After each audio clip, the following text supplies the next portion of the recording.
Good morning, everyone. This is the 1 minute call. 1 minute to get a hot Danish before you've got to...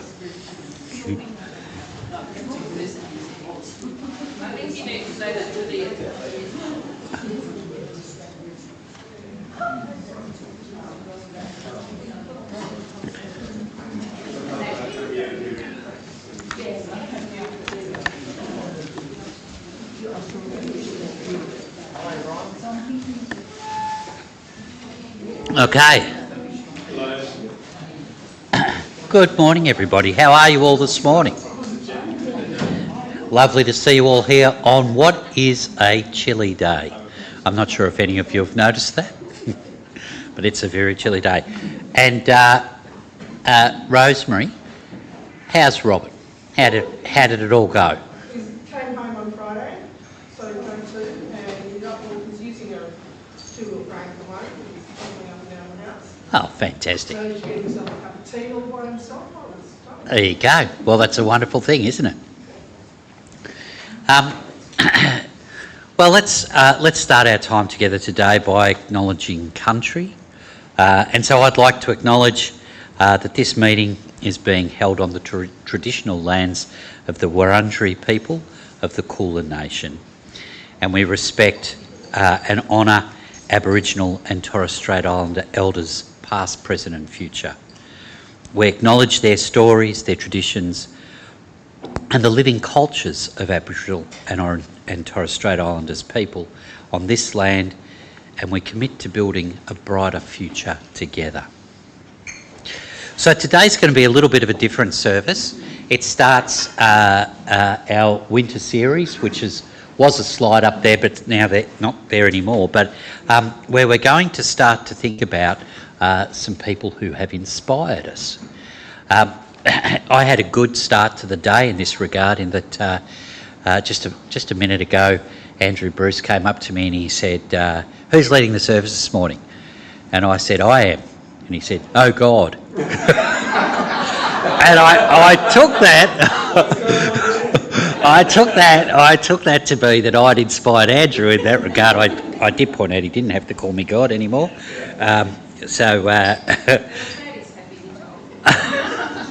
Well, you know, I thought it was a fair story to start with. Well, yeah. He suggested I could be Bacchus. That's the god of wine, for those of you who don't know. Welcome all this morning. But today we're going to be thinking about Dietrich Bonhoeffer. And so right now I'm going to hand over to Brian, and he's going to have, or he'll explain it to you probably better than I will, but just how we're going to run today and what's going to happen. So Brian, over to you. Thank you, my lord. That's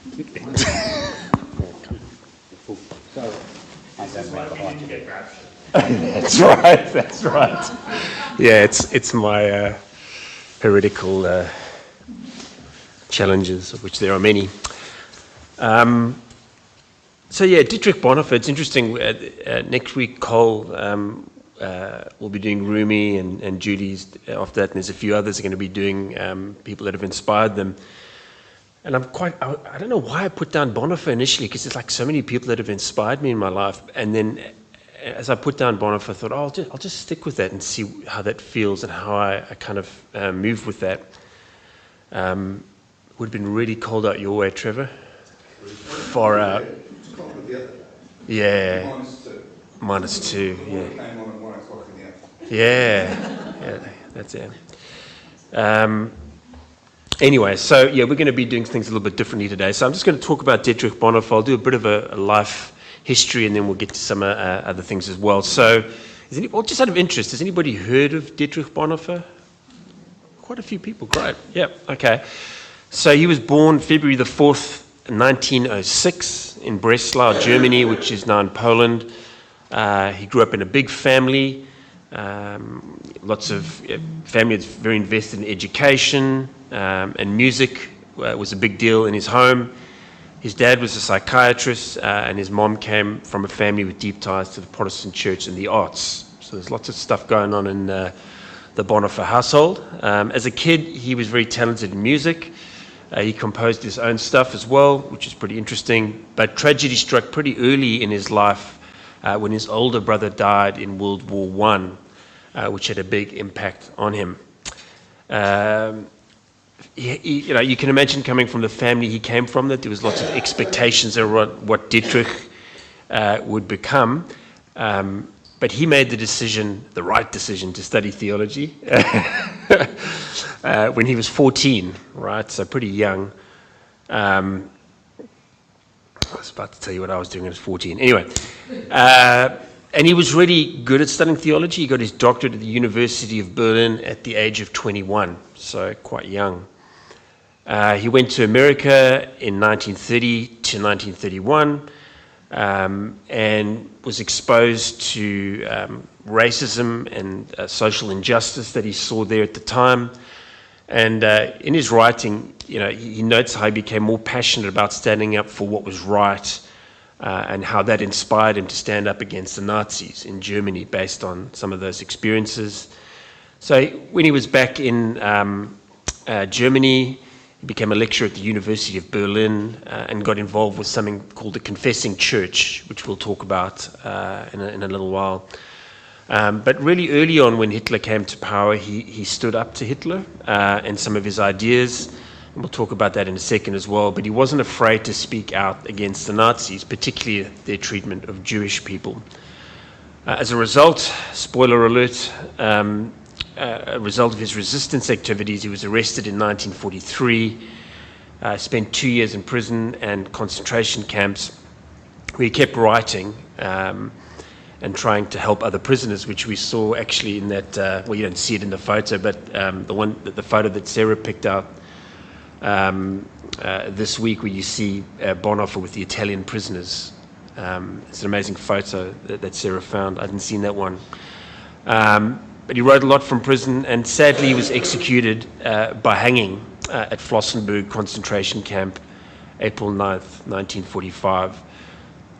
So yeah, we've picked out 6 particular areas about his life and work that have inspired me and hopefully might inspire you.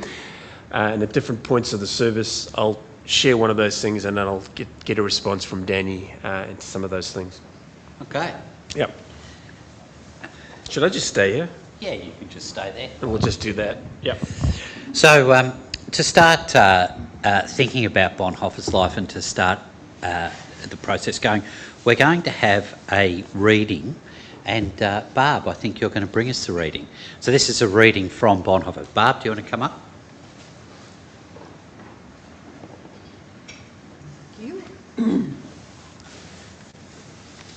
So this is from a book or a sermon or It's a something, book. Life Together. Yep. Bonhoeffer says, those who love their dream of a Christian community more than the Christian community itself become destroyers of a Christian community.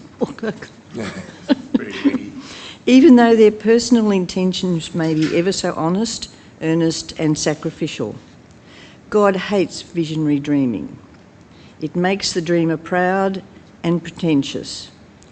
Those who dream of this idealized community demand that it be fulfilled by God, by their own law, and judge one another and God accordingly. It is not we who build. Christ builds the church.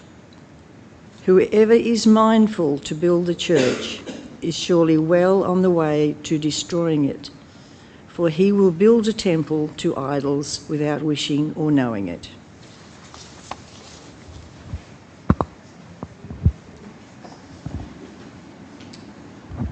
So it's pretty wordy and very worse in the German. It's even wordier. So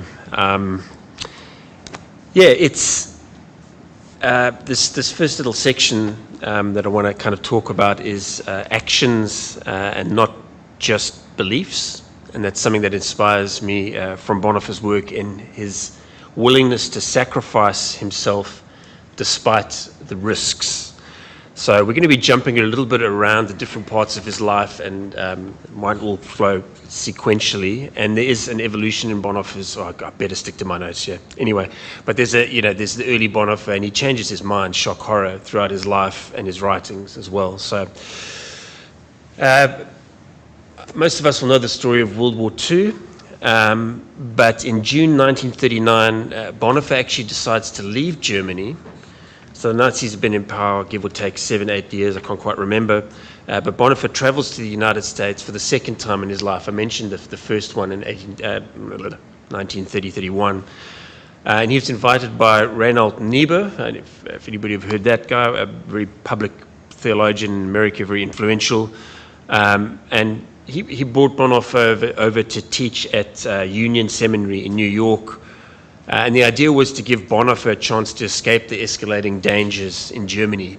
He was becoming quite controversial at that point. And so the hope was that we could protect Bonhoeffer. That's the kind of idea. So he gets this boat over, but he changes his mind.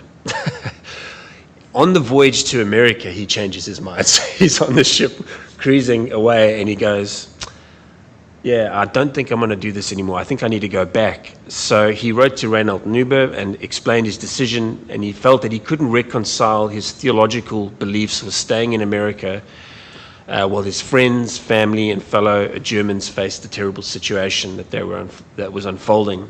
So he left New York on July 8th, 1939, and arrived back in Germany shortly thereafter. I think it was the last boat before the war kind of broke out, but I can't quite remember. Something along those lines, but at least very close to being one of the last ships over. So whenever I've come across that part of Bonhoeffer's life, this kind of sense of he gets taken out of the storm and then he walks back into the storm. And so the question that raises for me, or us perhaps, is what kinds of decisions do we make despite the apparent risk to our lives? Now, I appreciate we live in Australia, and there's differences to other parts of the world, but perhaps even, to our own reputation and ego, would we make decisions? Would we walk back into a situation with the potential damage that it might cause to our reputation or ego? Do I always choose the safe option, or do I go for a risky option? So those are some of the questions that are raised for me. So I thought I'd ask Danny this question. Would you have got back on that ship?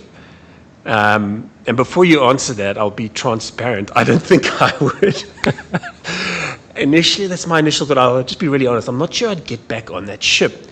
And then the more I thought about it this week, I thought, well, maybe I would, in the sense of my family's there, country's there, and so I probably would. But my initial reaction is I actually think I would want to go for the safe option. So what would you do, Danny? Would you? So it's a great question, isn't it, really?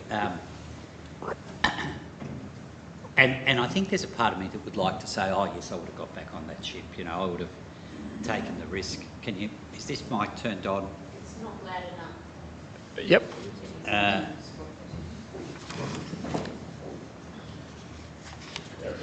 don't think it was turned on. No. Not working. Bo? Hello. Working. Beautiful. The ship is working. So there's a part of me that would have loved to say, yes, of course I would have got back on the ship. I would have, fronted into the danger and stood against the evil empire. But if I think about my life, there's not many times I do make that choice, even though it's a choice that I might ideally think I would make. It's often very much easier to make the choice for safety. Perhaps the pull of family would have changed that for me, knowing I was going back to family who were in risk. But I suspect I may have justified or rationalised how I can be a loud voice from the States and, speak many wise things without being at risk. So, and I suspect that's what I would have done. Yeah. So where was I in this equation? Oh! I don't know, where was, you didn't, that wasn't part of the question. Yeah. Wherever you were is where Danny would go. Yeah. But But Tillich did the opposite, right? And Tillich did the Tillich's a opposite, fan yeah. of ours, and Yeah. he decided not to. So it's not necessarily that maybe one was the right or the wrong decision. It's a personal decision, Yeah, depending, Tillich isn't stayed in the States, yeah. it? Yeah, yeah. So was he married at this stage? You talk about his family. Was he married? That's a great question. I don't believe he I was don't married. think he was either. Yeah, I think when he went back, he became engaged. That's right. And he never married. That's right. He was arrested before the marriage occurred, and then Yeah, and he used to write to his the person he was hoping to get married to in prison. We have those letters, and the hope was to get married. Yeah. but they killed him. And when they killed him, he was hanged just before the end of the war. Yep. And there would be some thought that that wasn't a mistake, that Hitler had hastened his death, so Yeah. he could never speak out against him. Yeah, which we're going to get to. Yeah. Yep. All right. Sorry, I didn't mean to steal your thunder there. No, it's fine. Well stolen.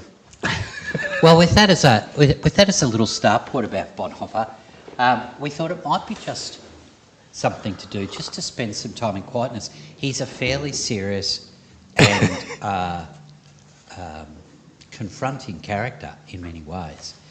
And so we're just going to spend some time in quietness and just perhaps let the start of his story roll into us.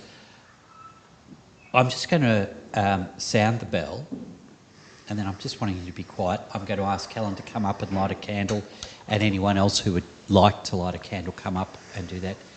But while we're in quietness, I'm also going to read just another quote that Bonhoeffer said about being revolutionary, really, and his commitment to this revolutionary space, which you can listen to or you can just be in quietness.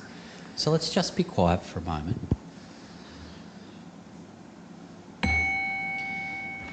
Helen, you feel free to come and light the candle when you're ready. And let's just be still with our breathing.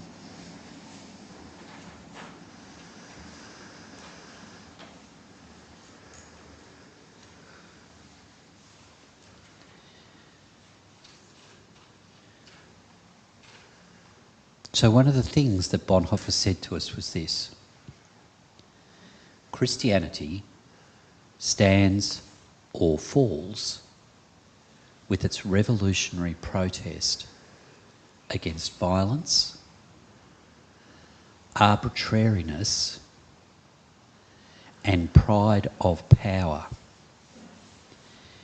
and with its plea for the weak. Christians are doing too little to make these points clear rather than too much. Christendom adjusts itself far too easily to the worship of power. Christians should give more offence. They should shock the world far more than they are doing now. Christians should take a stronger stand in favour of the weak, rather than considering first the possible right of the strong. Perhaps just let's be quiet and let those thoughts resonate with us for a moment.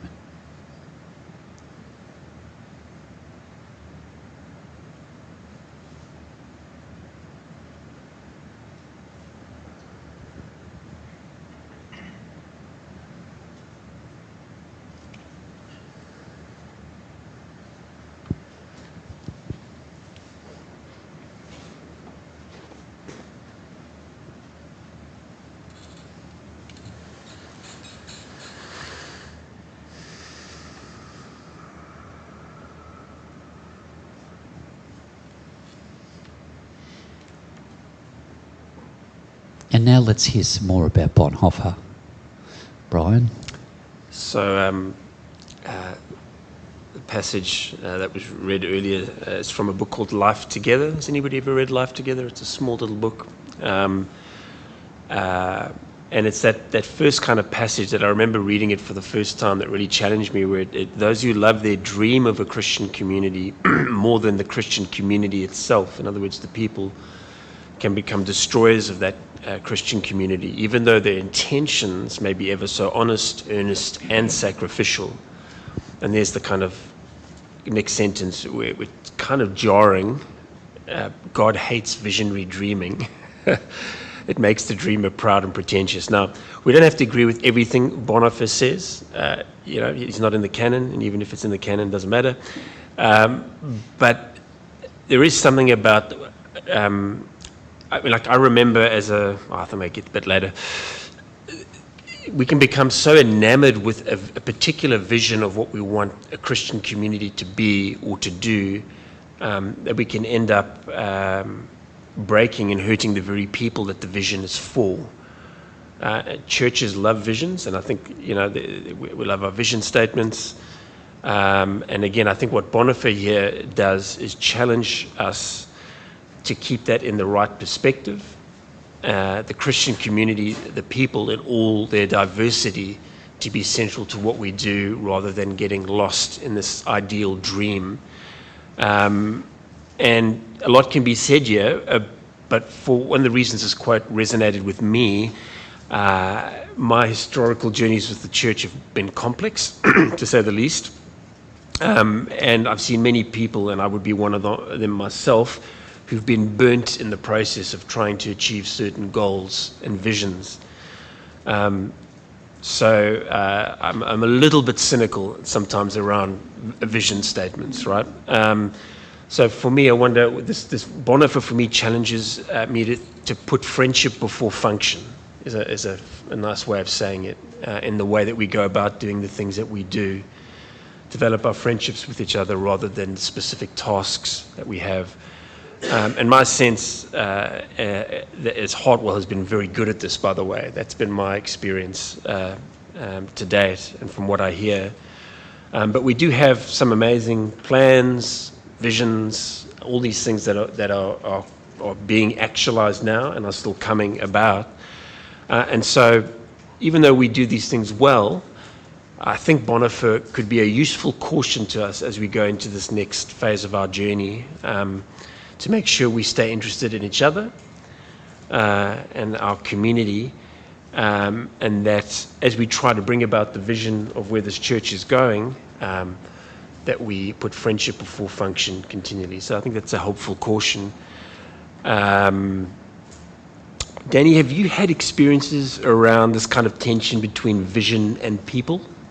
Like, what's your take on that? So two things. I think this is a trap I fall into easily. Okay. It's good. It's good for Bonhoeffer to challenge me in this space and to hear his challenge again, because I think this is a trap I can wander into easily.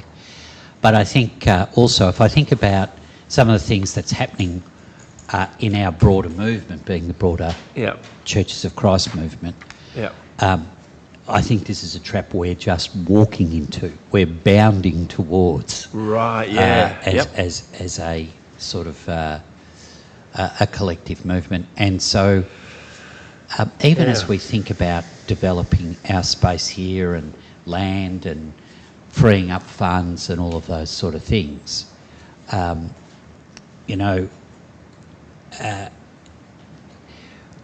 there's a lady who lives just across the driveway here, and it would be very easy for us to think about how we knock that house down and, we move on with the bigger and the better things. But there's a part of this little part of Bonhoeffer's thinking that goes, you know what, perhaps it's a bit more about vulnerable people than it is about grand plans. So I think it's a great tension to consistently put to us in our leadership and us as a community. Yeah, just quickly on that,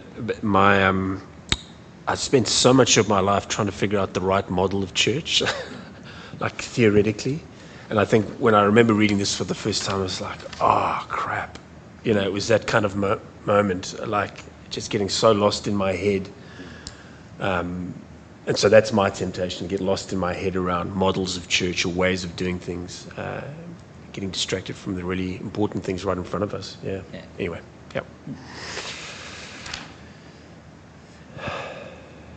Now I think next we're going to sing. So we're going to sing, and it's a song that's sort of aligned to some of those thoughts. It's the song "Lord, Let Me See."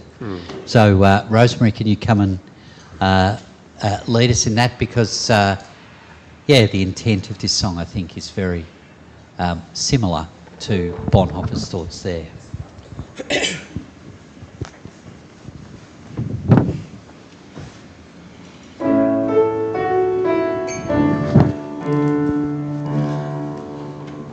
Lord, let me see more and more, see the colours of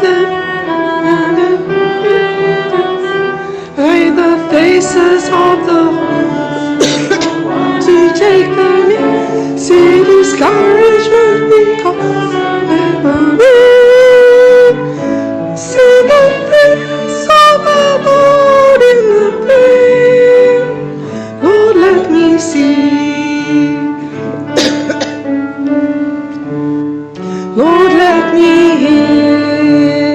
hear more and more. Hear the sounds of great rejoicing, hear a person there. Hear the ring of truth and hollowness of those who live a lie. Hear the wail of starving people who will die. Hear the voice of the Lord in the cry. Lord, let me hear. Let me care more and more. Care for those who feel the loneliness, for those who have no say. Care for friends who have no job and find it hard to face the day. Care for those with whom you sing and work and pray. And in care Jesus Christ will be found. Lord, let me care. Lord, let me learn more and more. Learn that what I know is just a speck of what there is to know. Learn from listening to my neighbor when I'd rather speak and go. Learn that as we live in faith and trust we grow. Let us fear and care with the Lord. Lord, let me learn. Lord, let me love more and more. Love the loveless and the fragile, help them be what they can be. Love the way that I would like them to be looking after me.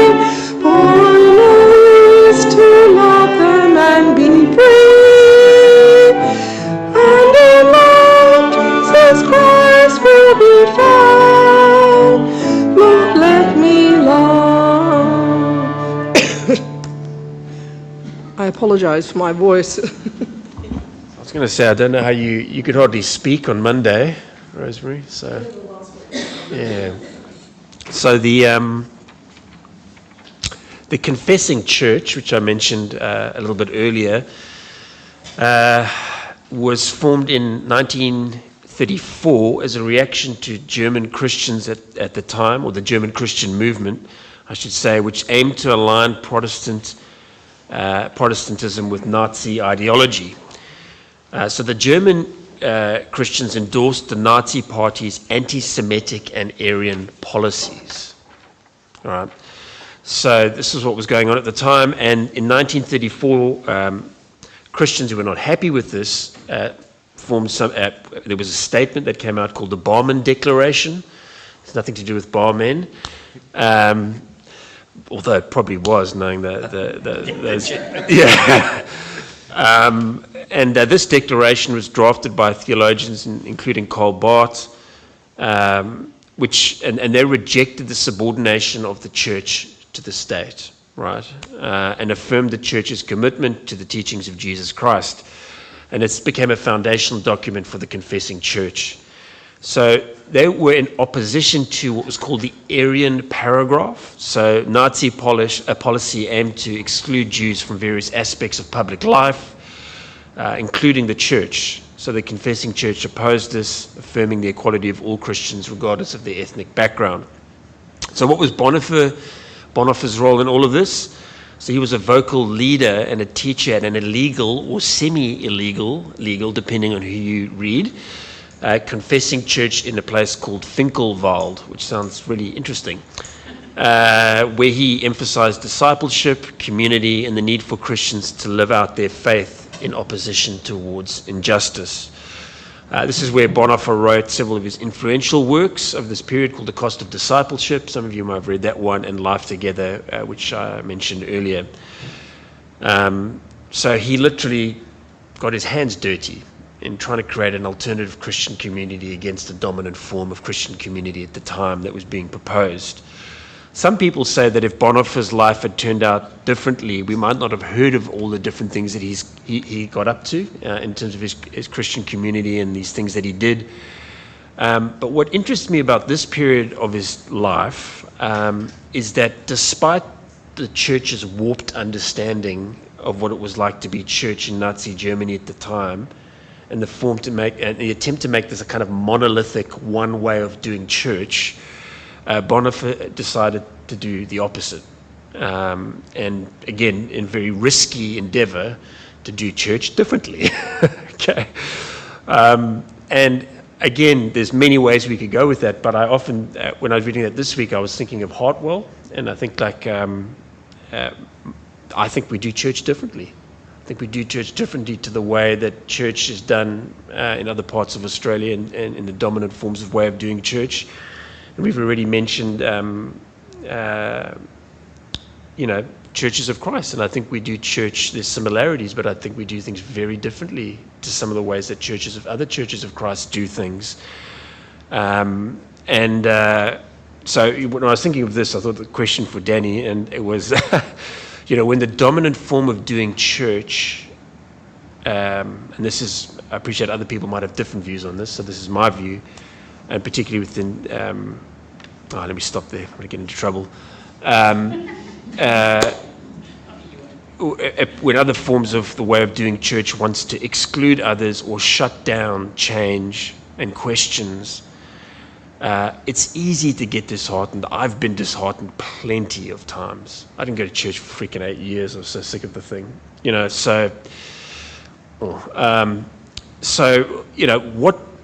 what makes you, Danny, after all these years, still committed to wanting to be part of a Christian community like Hartwell, despite these kind of dominant ways of doing church that make some of us want to recoil? Like, where do you go?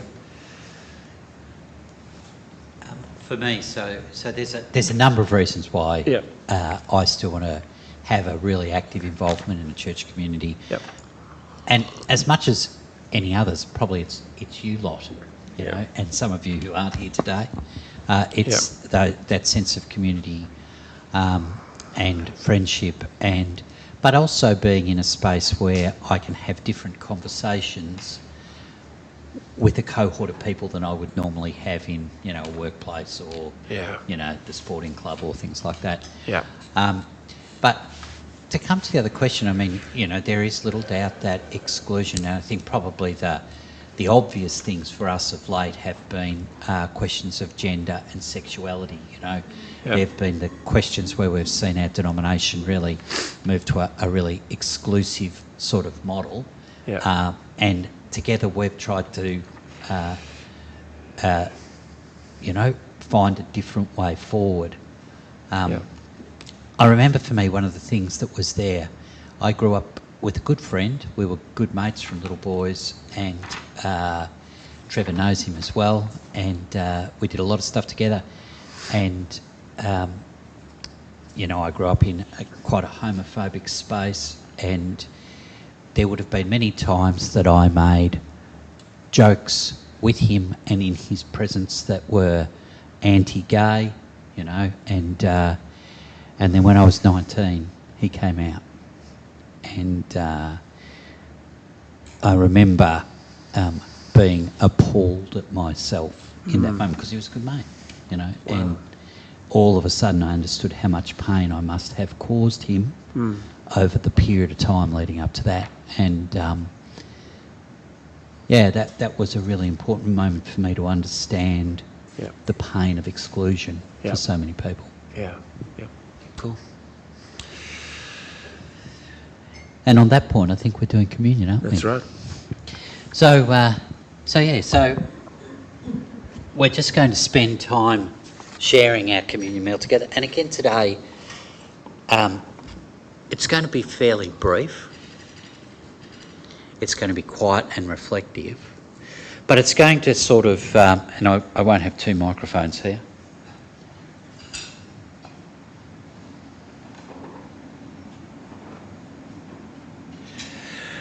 It's just going to pick up one of Bonhoeffer's ideas around which I think is central to this communion meal and central to this confessing church that invites others in, even others who are perhaps dangerous to have in, others that we are perhaps uncomfortable with, and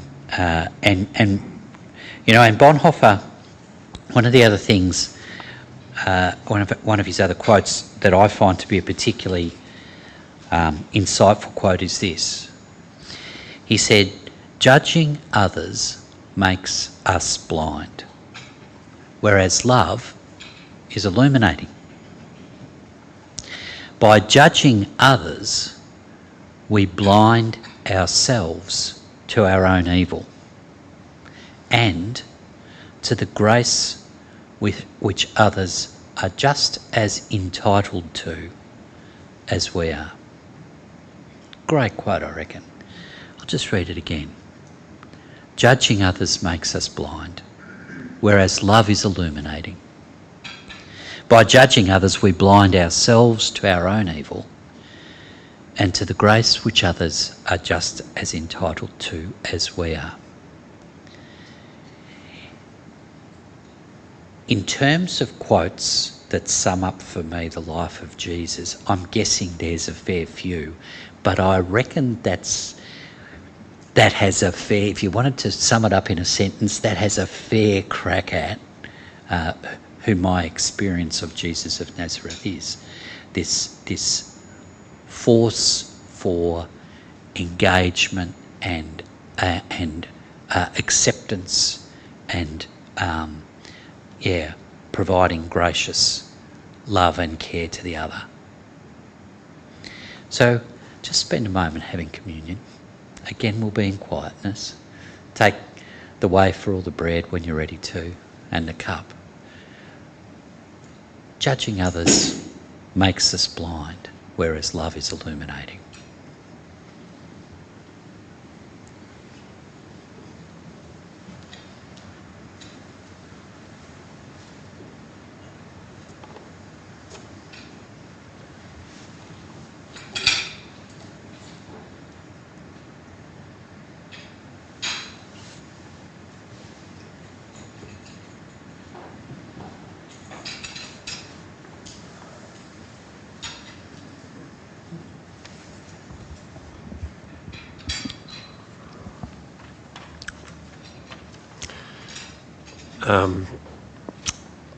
This next section, titled Religionless Christianity, is an interesting one. So I remember I ended up studying where I studied as an 18-year-old, studying theology, but it was an incredible shock to the system coming from a kind of fundamentalist background that I was in.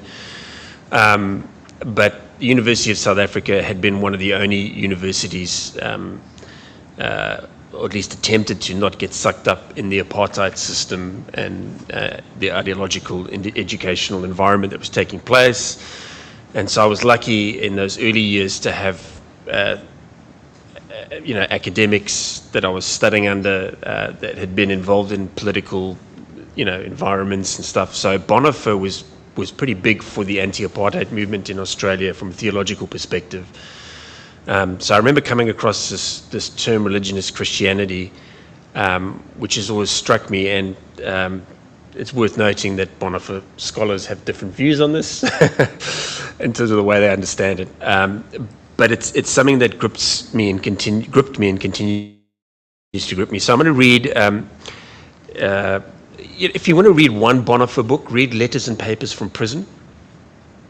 It's pretty easy reading and pretty engaging as well. It comes to this moment when he's writing to the different people. But he's writing to his friend Eberhard Bethger, who writes, who wrote a biography on him as well. So this is just a few excerpts from his letters to Eberhard Bethger around religiousness Christianity. So this is April 30th, 1944. He says, "What is bothering me incessantly is the question what Christianity really is, or indeed who Christ really is for us today. The time when people could be told everything by means of words, whether theological or pious, is over. And so is the time of inwardness and conscience. And that means the time of religion in general. We are moving towards a completely religionless time. People, as they are now, simply cannot be religious anymore." A few more quotes. So I don't think they're all on the screen. They might be. But letter to Eberhard Bethger, July 18th, 1944. "The church is the church only when it exists for others. The church must share the secular problems of ordinary human life, not dominating, but helping and serving. It must tell men, that's not gender inclusive language at that time, of every calling, what it means to live in Christ, to exist for others." And then lastly, in June the 8th, 1944, also to Eberhard Bethger, "We are proceeding towards a time of no religion at all.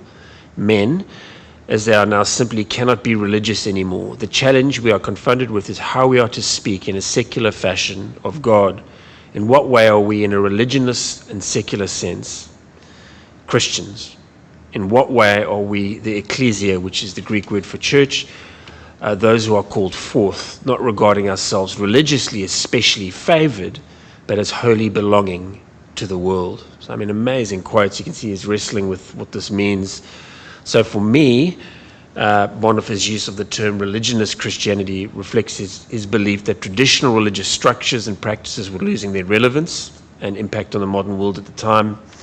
He argued that Christianity should move away from being a religion focused on rituals, dogma, and institutions, and instead should become a way of living that deeply engages with the secular world through acts of love, justice, and service. I think this has something to say to us within an Australian context, perhaps, more than ever. But we have Danny, the sociologist, over here with us. He's also known as God by some within the community. We've seen the collapse of the statistics in the last census. I think we mentioned it, 2011 to 2021, 61% identifying as Christian to 41. So you can imagine what the next 10 years will be like. So that's the context we find ourselves in. So my question, Danny, is do you think Bonhoeffer is onto something here? Is there relevance for us or not? For me, I think absolutely yes. I think this is a really important theme. And the thing that confronts me more about this than anything else from my own life is our children. Yep. I think about my children who choose not to come here of a Sunday. And I think about the children of a whole lot of my friends who I grew up with, or I saw them growing up.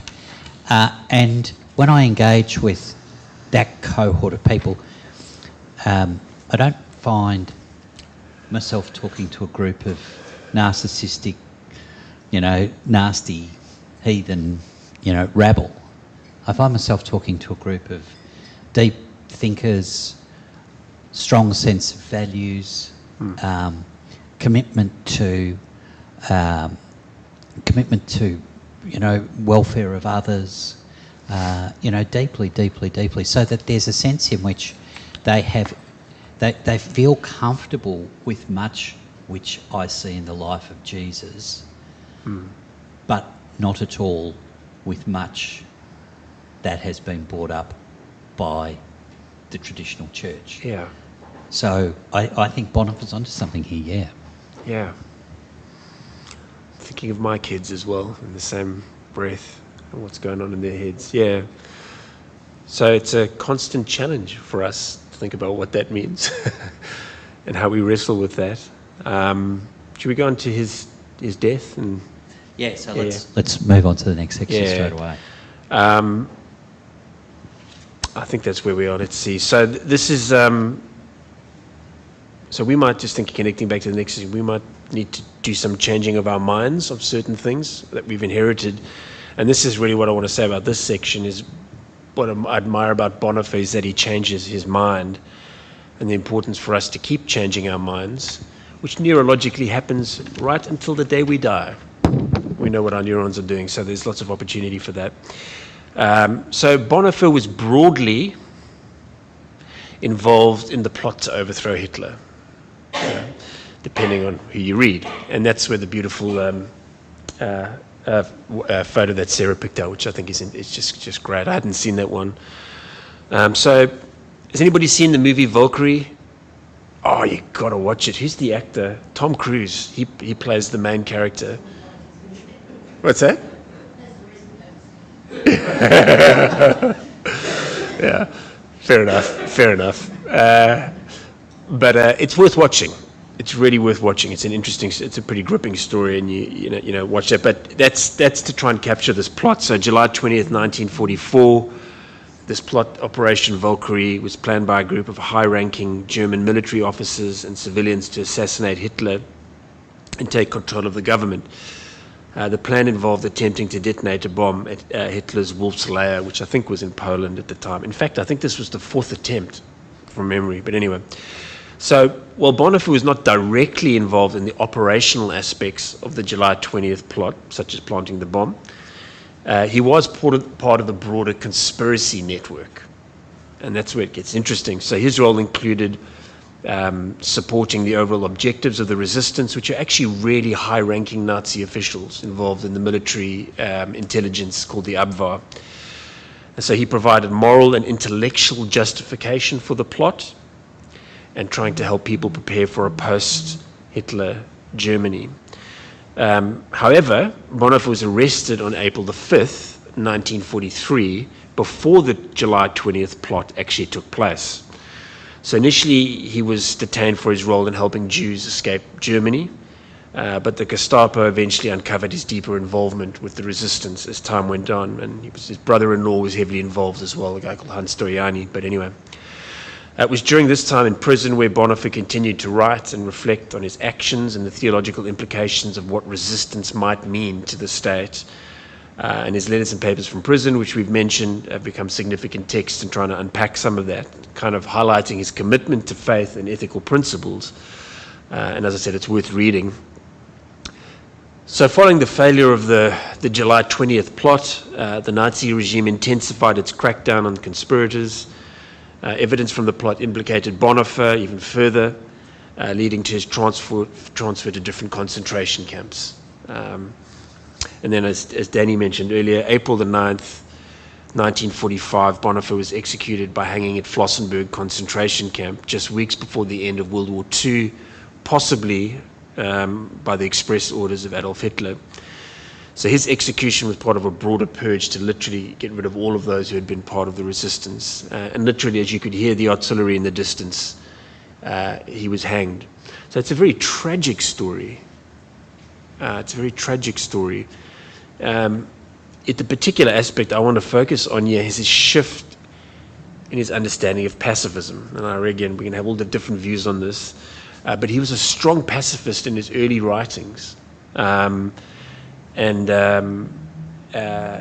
He changed his mind.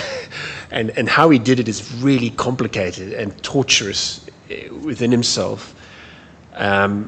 But he changed his mind, realizing that if the plot to overthrow and assassinate Hitler could be justified, using violence to do that. I appreciate that's controversial for many of us. Spoiler alert, I'm probably not on the pacifism side of the argument, but I might change my mind. And I think that's the key point with Abraham Lincoln. Somebody said, "Oh, you've got this guy in your cabinet. He's forever changing his mind." And Lincoln said, "I wouldn't want anybody in my cabinet that never changed their mind." Sometimes we give our politicians a hard rap when they flip-flop. Gosh, who wants a politician that never changes their mind? Anyway, So we often have very settled ideas. Are we willing to change them? Am I willing to change my view towards a pacifist view? I've got a book chapter coming out around the Ukraine war in a few months' time, challenging some of the pacifist positions, but am I willing to change my view on that? I mean, that's the interesting question that I think Bonhoeffer raises. So, Danny, again, I keep giving you all the hard questions. I just get to say stuff, but can you give examples from your own life historically where you've changed your mind quite radically? I mean, you kind of mentioned one earlier, or anything you're currently wrestling with that you think you might change your mind on? Yeah. I mean, just in terms of change itself, I mentioned to you before, on the back door of the toilet. Now, you probably don't want to hear the rest of this story, do you? On the back door of the toilet, I have a little thing from the 15 statements that the Dalai Lama has made, and one of those is embrace change, but don't let go of your values, which I reckon is just a great, thing for me to read in the morning. One of the really big changes for me was my own faith space. I grew up in a very conservative, right-wing faith position, and during the course of going to theological college was confronted by a whole range of other things that I changed dramatically, and that caused quite a lot of tension in my family at the time. The fact that I was going to go to hell and not see any of them anymore was not good, I'm consistently called to change along the way. So for me, the trap always is to fall to positions of dominance, and I'm consistently caused to be confronted and change the way I think about that. That's another good thing of coming to Hartwell for me. The discipline of coming and sitting quietly and having some dominant ideals challenged is something that wouldn't happen nearly as much if I didn't come to Hartwell. And that's another really healthy part of this discipline for me. One of the things at the moment that is challenging for me, which is outside of a religious sense, Andrew and I are involved in a business together where the business is not being successful and it has to change, and we have a role in changing that, but there's pain for certain individuals in bringing that change about. And how do you do that with a sense of honour and respect, but at the same time getting across the bridge you've got to get across? And that's been a part of my week, a part of Andrew's week this week. How do I engage in that space? And the easy thing for me to do is be a bit of a bully, and in this instance I sort of hold the cards, so it's bully's the quick way home. How do I not be that person is the challenge for me this week. Wow. Thanks, Danny. Now we're going to have some music, and Chris and Mike are going to play Gabriel's Oboe for us, which is a beautiful piece of music that I'm sure you all know from the Mission. And this is the prayer segment today. And so what we're going to ask, rather than have a spoken prayer, these thoughts of Bonhoeffer arrive at us today in a world that is full of tension, in a world that is full of conflict. We've mentioned a few of them, but we're all very aware of them. And that's sort of at a macro level, but then, closer to home, there will be people who are on our minds, who are away from us, or who we know are suffering. So we're just going to spend this time in quiet prayer while Michael and Chris play Gabriel's Oboe in the background for us. And maybe the words of Bonhoeffer challenge us, the words or the context of our community, our globe, is there with us. So let's just be quiet together while the guys play.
Thank you.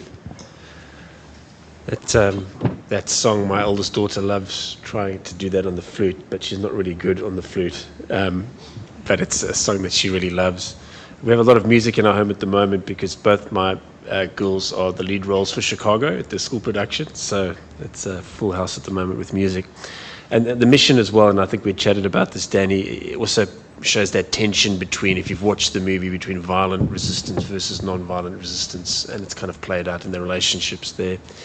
The last section is advocating for the other, and in this case, advocating for the Jews, which we want to close with. So Bonhoeffer's early theological education and personal relationships played a significant role in shaping his view on the Jewish question as it was raised at the time. So studying in the United States, particularly at Union Theological Seminary in New York, exposed him to different perspectives and helped deepen his understanding of social justice. He had a friendship with a Jewish theologian called Franz Rosenweich, and his interactions with the African American church in Harlem kind of further influenced his thinking in this space. So from the time of the rise of the Nazi regime, Bonhoeffer, as I mentioned earlier, was always an outspoken critic and opposition to anti-Semitic policies. So, for example, in early 1933, Bonhoeffer publicly criticized the Nazis' treatment of the Jews in a radio address entitled "The Younger Generation's Altered View of the Concept of Führer." Quite brave. He warned about the dangers of idolatrous leadership, implicitly criticizing Hitler. Bonhoeffer founded something called the Pastors Emergency League, in 1933, which opposed that Aryan paragraph, which I'd mentioned earlier, which was the Nazi law that aimed to exclude Jews from civil service positions, including those within the church. So Bonhoeffer became to see the church's relationship with the Jewish people as central to his identity in some ways. He emphasized that Jesus was a Jew, and further that the church's faith was rooted in the Hebrew scriptures. And you can see this in the cost of discipleship, amongst others, highlighted the importance of standing in solidarity with the oppressed, in that context with the Jewish people. So Bonhoeffer's resistance to Nazi policies was not just theoretical, but also involved kind of concrete actions. So Bonhoeffer was involved in efforts to help Jews immigrate from Germany. He worked with the Confessing Church, which we've mentioned, to secure safe passage and visas for Jews to escape Nazi persecution. He was involved in various underground activities. He was part of the Abwehr, which is a German military intelligence, where he used his position to aid Jews and gather information, which is why he was imprisoned the first time, and helped many Jews escape from Switzerland. And again, just in closing, what inspires me here is taking a difficult stand at the time, like jeepers, on behalf of those who are excluded, particularly on the basis of their race, which you can see why those echoes of how Bonhoeffer was used in South Africa, but attacking theological justifications for such views, which again in the South African context was big. So the church decided, based on some interactions with Bonhoeffer and de Gruchy and others, to call apartheid a sin, shock horror, but that was a big deal at the time. Now, Danny, I know that anti-Semitism no longer exists in the world today, and hopefully I'm being sarcastic, but I'll just say that just in case. So I'm curious, looking at this part of Bonhoeffer's life, how you would respond to that as we close, yeah. So, anti-Semitism obviously is an idea that's always been, has been present in our community since World War II, and so I grew up knowing the concept of anti-Semitism, but really never being exposed to the reality of it. Yeah. It was sort of an idea, it was something that happened back then. I had a situation occur just before Christmas this year, where someone who I'd done business with for a long time, someone who's a South African guy, South African Jew, and you would describe this person as a tough man.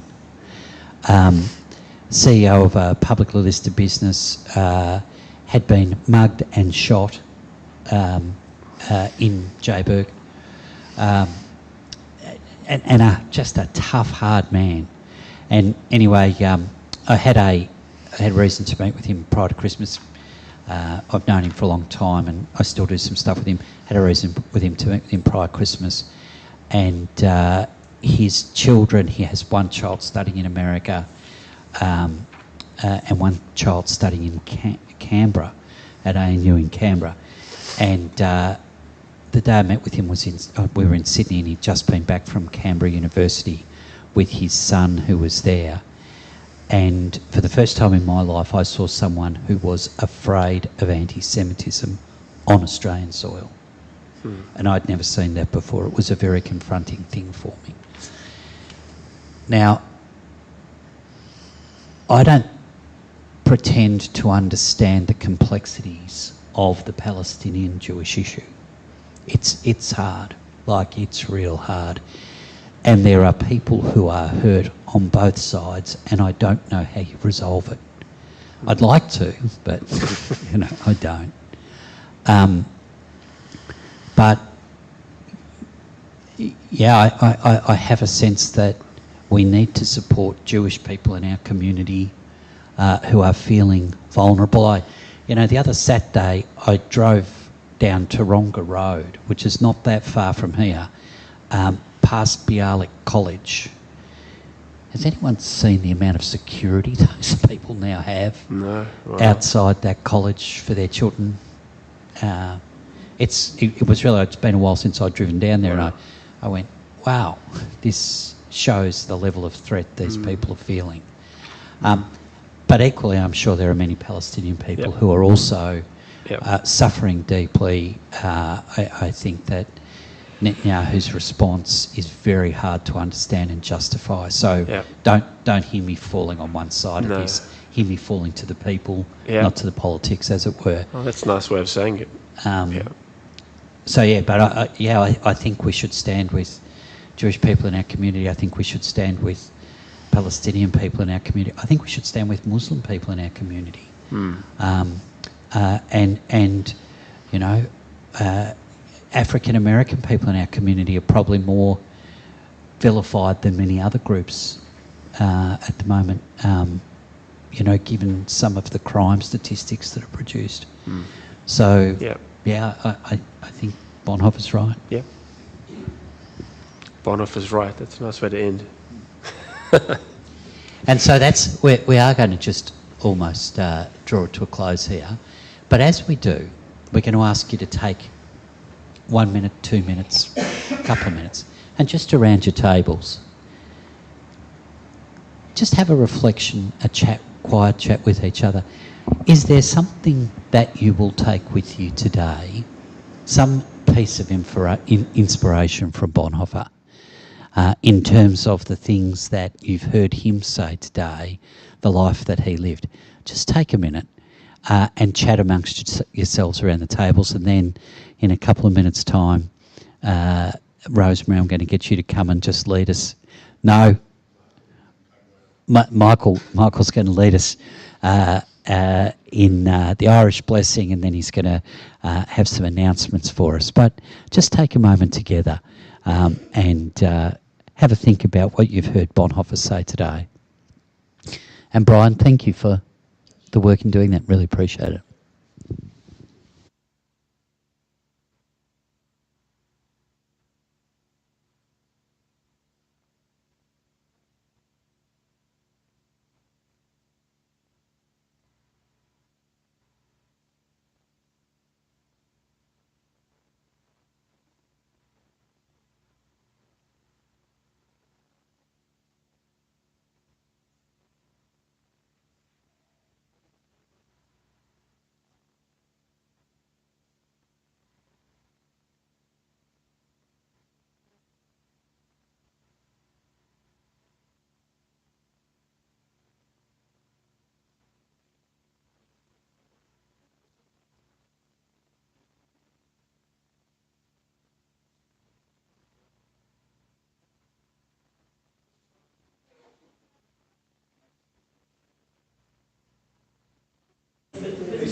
As Danny said, I do have some announcements to share from the recent leadership team meeting that happened just last Monday. And I have been told not to go too long like I did. I wrote like what I thought was 5 minutes material, and then I looked at my watch afterwards, it was 20 minutes of material. So basically I just need to figure out how to edit myself. So it's not my fault this is going to take a while because the leadership team have been very busy. First off, you may have noticed that we are missing a one Meryl Blair. She's gone rogue in America at more of that She's in Texas. She's in Texas. More as part of that Catholic Church Disciples of Christ dialogue, which is lovely for her, but terrible for me because I have a few things to talk about what her particular group is doing. The spirituality group have invited Julia Fullerton to do a workshop on Enneagrams, which are sort of a holistic sort of personality test is sort of the very blunt way to describe them, which will be happening on the 4th of July. Details will come out 4th of August. 4th of August. Okay, you have even more time to consider coming to that.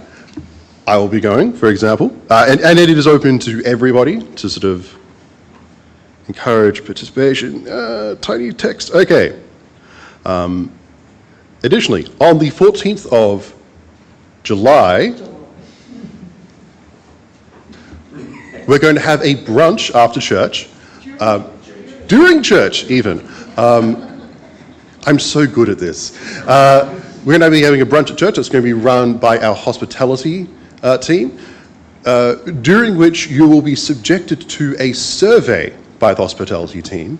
There was one that was sent out as part of an email a while back, and the hospitality team leader, who shall remain nameless, was so despondent at the low reply rate that she's forcing you to do one during the brunch. So food, carrot and stick, all sorts of things going on there. On the 14th of July, so that's indeed. So if you want to not do the survey, you can build a barricade and protest in song. We have invited Brooke Prentice to come and speak on the 11th of July, 11th of August. Apparently I have a brain condition. On the 11th of August, as part of our Reading the Bible Contextually series, we're going to be running across then. And at some day in October, I'm informed, the spirituality group is trying to arrange for there to be some sort of quiet day for, quiet reflection and such. And I'm sure that will be a lovely and guided experience as well. So that's the that is the spirituality and hospitality side of things. Moving on to the digital presence side of things, which is my wheelhouse, we are considering making changes to our wonderful live stream. Not that it will particularly impact people viewing this. The idea is that we're going to move the live stream to be more of a private affair for members, whereas after the service, possibly midweek, we will release a edited down version of our service live stream just for other people to enjoy it, because sitting through an hour's worth of people fumbling with mics, getting facts wrong, and people singing into microphones may not be the cup of tea for the people online. As to how we manage to secure or lock down the live stream is a bit of an open question. The thing I can almost guarantee for you now is that after the service is done on Sunday, we will set the live stream of the service to a status called unlisted on YouTube, which means that you can't access it without having the direct link to it. It won't show up on our homepage, etc. There is talk of making it always unlisted and having the only way to access said live stream clicking on the link inside the email, or maybe finding the link on our website. The exact details of that are still to be determined. But yeah, we're moving from always having all of these live streams with all their mistakes and weirdness and technical difficulties to moving towards a more sort of polished product for the internet, because we do have a much larger audience on YouTube than even I thought we might have. Like our live streams end up having about 100 views, and if it was a little bit more, bite-sized and palatable, I'm wondering if we can push that a little bit further. Also, Sarah's lovely daughter has agreed to do that work of editing down the live streams for us. So if you see her, give her a hug, because I know for a fact video editing is difficult work. Moving on to the social, oh, yes? And don't forget, Bo's away with his family for the next few weeks, so you'll need some support doing the live stream. Apparently Bo's away with his family for the next few weeks, and therefore I shall be doing the live streams. I apologise profusely in advance. So that's going to be fun. Social housing. The social housing group, of course, is dealing with social housing and stuff like that, how we manage our particular properties. We are looking to rent out number 10 as a full commercial lease, as really a source of revenue for the church, because we need to fund all of these different initiatives that we are hoping to do. And we are currently in the process of clearing out the manse at Highfield Road with the idea of sort of having that as a short-term affordable rental. And perhaps the most impactful thing on many people here would be that we're looking to change the locks on the church here. We're actually going to be permanently locking some doors, and we're going to be changing them from cylinder locks to digital locks, where you type in a key code, primarily so we have a little bit more control over who has access to the building, mainly. When the question of how many keys are there for the church was raised, the answer was, well, there's at least one. I have a list. I have at least. I have a list of who's got keys. You have a list, No one can confirm that they've got them, but there is a list, but no one can confirm they actually do have the keys. And who knows, like, maybe people have cut extra keys. Like, that's always the concern, right? No, but like, yeah. And in terms of an insurance thing, we need to be able to say we know who has access and who doesn't have access. And just moving on to general things for the leadership team, we would like to ask for your thoughts and prayers in our continuing interaction with Property Corp, as we try to secure our buildings and properties for the further development of our church, and that the leadership team is planning a 24-hour retreat to sort of focus on issues, to sort of, be a bit more deliberative in how we act, sometime in August. I can't remember when it is, but I know it's in August. This one's in August, he says, looking at Brian, who looks beautiful and innocent. It's in my phone, but I just thought I'd inform you that we're looking to have a bit of a retreat with the idea that we'll come out a stronger, the 23rd, a stronger and more attractive leadership team. Anyway, so thank you very much, and I think you can continue discussions. I rudely interrupted with the benediction over morning tea. See you later.